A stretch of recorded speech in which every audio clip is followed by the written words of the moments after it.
ยนะครับวันนี้เราจะมาถ่ายกันนะครับในทีมตัวจีนนะครับถ่ายภาพถ่ายอะไรจีนแล้วกันครับเดี๋ยวเราจะมี2โลนี้ถ่ายที่ไหนกันบ้างไปดูกันเลยครับผม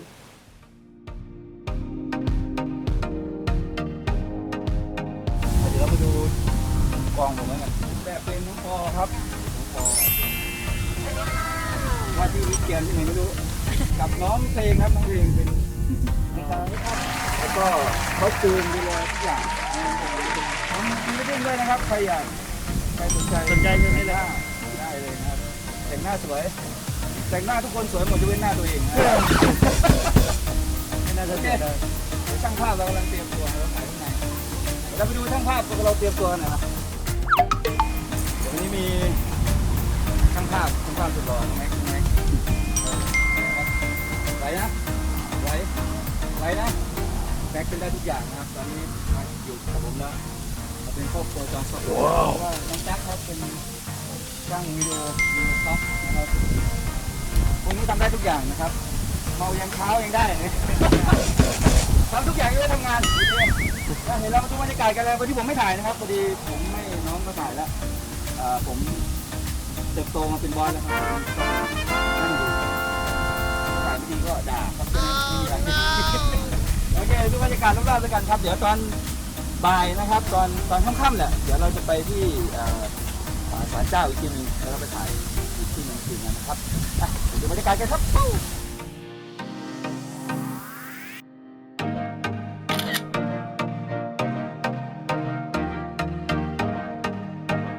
เป็นไงบ้างครับแม่กล้อง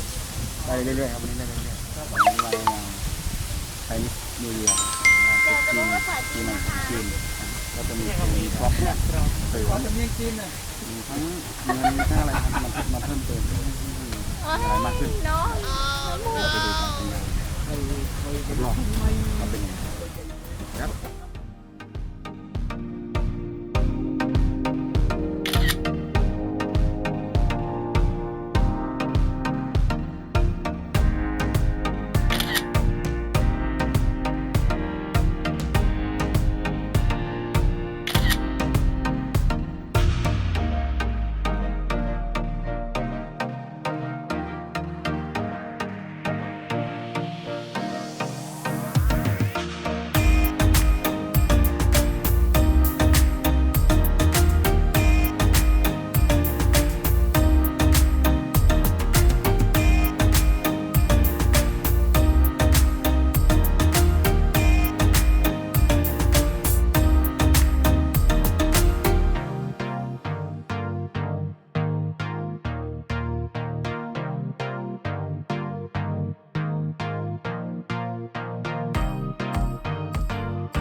เราก็มุกมาอีกที่หนึ่งเป็นศาลเจ้านะครับ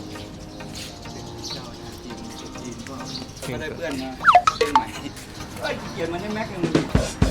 ดีครับเดี๋ยวไปดูบรรยากาศการถ่ายงานกันต่อกันกำลังตกแต่งหน้าตาไป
ผมอยากหลับ